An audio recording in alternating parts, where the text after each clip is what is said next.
হয় চাওক, ইতিমধ্যে আমি ২ নং গাঁওখানাগড় আৰু শনিচেবাৰী ভাই খেলাপাৰ পৰা 13 আৰু 14 তাৰিখ দুদিনীয়া ফুটবল কাৰ্যসূচী লোৱা হৈছে ইষ্টাৰ নতুন বজাৰৰ সন্মুখত। তো আপোনালোকে যিসকল ইচ্ছুক প্ৰাৰ্থী আছে তেখেতসকল আমাৰ ইয়াত আহি ফুটবল খেলত জইনিং হিচাপে অংশগ্ৰহণ কৰিব পাৰে। প্ৰাইজ হিচাপে থাকিব প্ৰথম পুৰস্কাৰ পাঠা ছাগলী আৰু দ্বিতীয় পুৰস্কাৰ হ'ব পাটি ছাগলী, তাৰ লগতে থাকিব ট্ৰফি।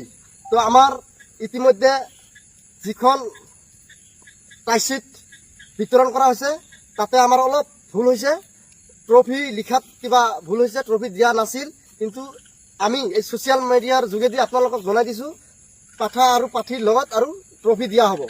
তো কোনোটিৰ সিদ্ধান্ত চূড়ান্ত সিদ্ধান্ত হ'ব, দুদিনীয়া কাৰ্যসূচী হ'ব।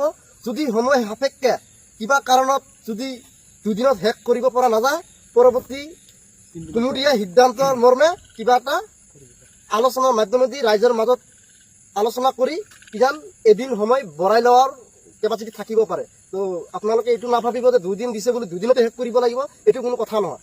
তো যি হওক, আমাৰ এইখন খেলৰ সভাপতি আছে, তেখেত 2 কথা ক'ব। আসসালামু আলাইকুম, নমস্কাৰ। যি হওক, আমাৰ অঞ্চলত মুৰব্বীয়ান আৰু বন্ধুসকল আছে, সকলোকে আমাৰ এই খেলত সহযোগিতা কৰাৰ আহ্বান কৰিলোঁ।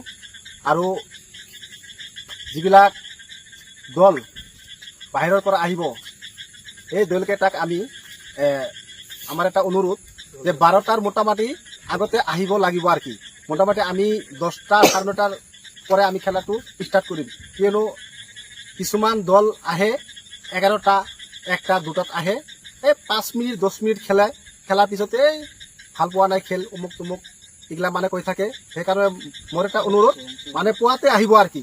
আহাৰ পিছত মোটামুটি আমি 10টা 9:30টাত মানে সময়তে আমি খেলটো ষ্টাৰ্ট কৰি যাম। আৰু ইয়াত তো লেখাই আছে এটা বল, জাৰ্চি আৰু লগতে বুট জোতা লাগিবই। যিবিলাক খেলাৰ প্ৰয়োজন হয় এই বস্তুবিলাক আপোনালোকে লৈ আহিব আৰু কি। এইখিনি কথা, ধন্যবাদ।